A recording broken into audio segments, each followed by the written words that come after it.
o sea, yo nunca pienso el que hubiera pasado, ¿sabes? Siempre es como las cosas pasaron por algo y doy gracias a Dios por todo. O sea, hasta por eso, porque al final de cuentas, hoy en día la persona que tienes enfrente es una construcción de cosas buenas y malas.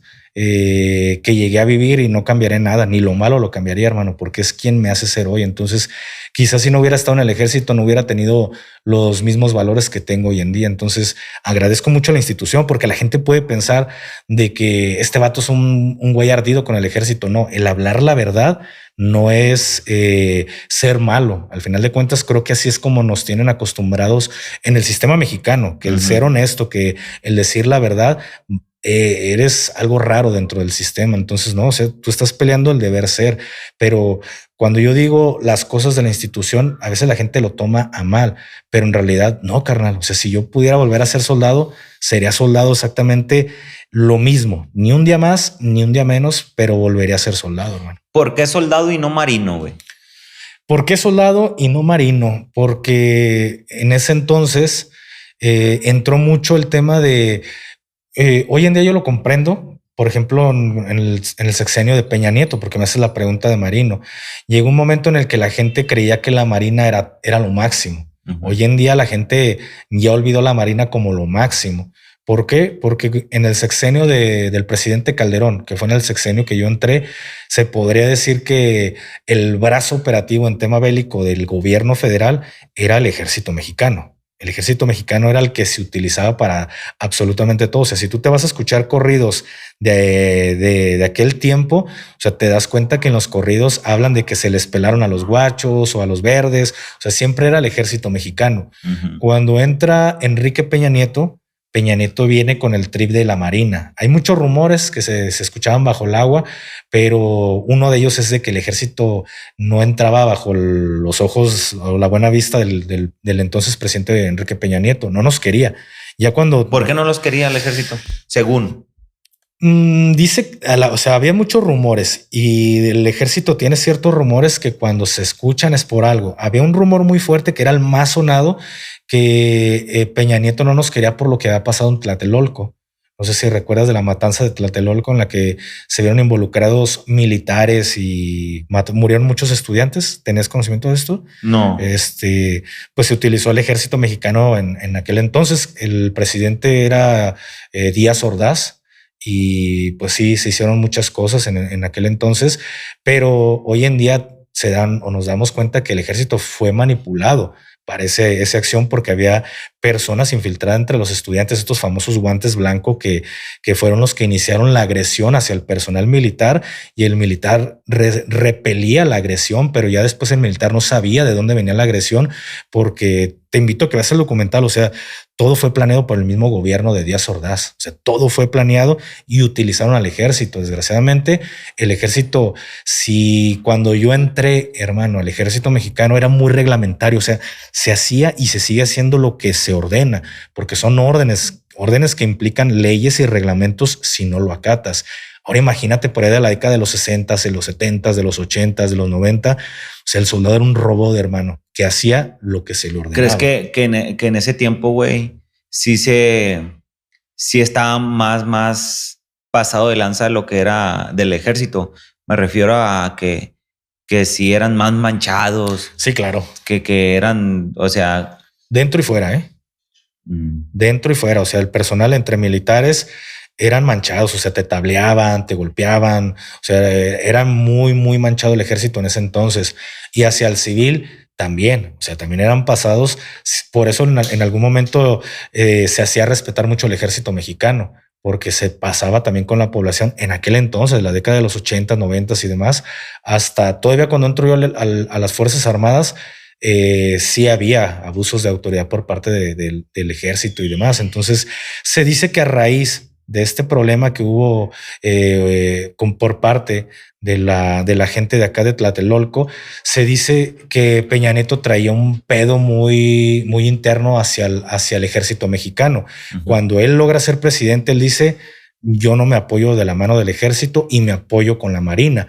Y todo se lo daba de resultados, todo era completamente para la marina. Había ocasiones que el mismo ejército, la misma seguridad, hablando en tema de todo, tú ibas a Tamaulipas, sacabas muchísimos resultados pero se los daban a la Marina y la gente creía de, oh, la Marina es mejor. No, simplemente todo se le apoyaba a la Marina, como hoy en día entendemos que la Marina dejó de ser el favorito de una administración y entró La Guardia Nacional. la Guardia Nacional. Hoy entiendes de que ni la Guardia Nacional es mejor que la Marina, ni la Marina es mejor que la Guardia Nacional. O sea, cada institución tiene lo suyo, pero sí en un momento sí hicieron ver que la Marina era mejor, pero era por temas Era del los mismo. consentidos del presidente. Sí, por ejemplo, el presidente llega a la base aérea militar, ¿no? Siempre llega a las bases aéreas. En algún momento llegó a la BAM número 5, que es la que está en Zapopan, y pues nosotros teníamos que recibir al presidente, o sea, con formaciones y demás. Y previo que llegara el presidente, ahí me tocó en 2 ocasiones, previo que llegara el presidente, a todos uno por uno nos revisaban de que no tuviéramos cartuchos o como la gente le llama balas en los cargadores, porque el presidente tenía ese pavor o en su trip que ya se había agarrado de que a lo mejor un soldado lo podía matar. O sea, las medidas hacia el ejército eran muy, muy estrictas, pero solo eran hacia el ejército. Entonces, respondiendo a tu pregunta, cuando yo entro al sexenio de Calderón, el ejército era el top y yo quería estar con los mejores. Entonces, yo me fui por esa propaganda de las Te mismas hicieron Fuerzas creernos Armadas. de Claro. que, oye, a ver, se me hace que esta pregunta o comentario lo hice en el capítulo anterior contigo y es respecto de que yo no he entendido, güey, por qué cada sexenio hay diferentes fuerzas federales, güey. Ah, sí, no, pues, por ejemplo, en el sexenio que acaba de pasar de AMLO, Guardia Nacional. En el pasado que fue Peña Nieto, ¿va? Uh-huh. Fue la Marina. En el antepasado, Calderón, ¿sí va? Sí. Fue el Ejército. Y así van, ¿son 3 cosas diferentes o es lo mismo? No, cada institución es diferente. Por ejemplo, el Ejército Mexicano pertenece a la Secretaría de Defensa Nacional. Bajo la Sedena, ya en la actualidad también tiene la Guardia Nacional, pero en aquel entonces era Ejército y Fuerza Aérea Mexicana. Entonces, Marina era Secretaría de Marina y estaba la Policía Federal, lo que conocíamos en ese entonces como Policía Federal. Ujú. Era lo que había.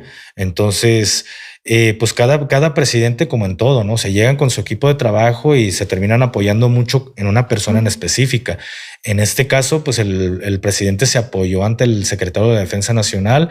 A lo mejor llevaban temas de compadrazgo, porque al final de cuentas es como si llega a ser secretario de la Defensa Nacional. O sea, la gente piensa que para ser secretario, no sé, puede tener 1000 ideas de que estudian o demás. Sí, claro, son unas personas que saben demasiado, pero cuando llegan a generales de división, que es el tope para ascenderlo, es lo máximo que puedes ascender en el ejército, ya de ahí ya no empiezan. Una vez que tú llegas a general, es general brigadier, brigada y general de división. Una vez que tú llegas a general, ya no asciendes tanto por hacer exámenes, o sea, asciendes por méritos, porque tú te fuiste a capacitar a Por una palancas, escuela. no. Prácticamente es por palancas. O sea, empiezan a ver todo lo que viene siendo tu currículum. Y yo soy general de división, a lo mejor tú también eres general de división y yo juego con un presidente en específico. En este caso, yo juego con Calderón, un ejemplo, y tú juegas contra el que era la oposición, a lo mejor Andrés Manuel López Obrador. Yo gano. Y yo general de división, yo en automático ya voy a ser el secretario de Defensa Nacional, pero ahí entra, el apoyo termina siendo por la relación que tenga el presidente o la presidenta con ese secretario, con ese general o ese almirante. Entonces, a lo mejor tiene mejor relación conmigo, que soy el de defensa, que contigo, que eres el de la Marina. A lo mejor a ti te puso por compromiso, por diferentes cosas, pero no tiene una amistad muy fuerte hacia contigo. Pero conmigo a lo mejor sí somos hasta compadres. Entonces, todo el tema de seguridad me lo va a encargar a mí, que es lo que vimos con Calderón, es lo que vimos con Peña Nieto y también lo vimos con el tema de Obrador, porque muy independiente de que Obrador creó su Guardia Nacional y demás, siempre se apoyó hacia con el secretario de Defensa Nacional.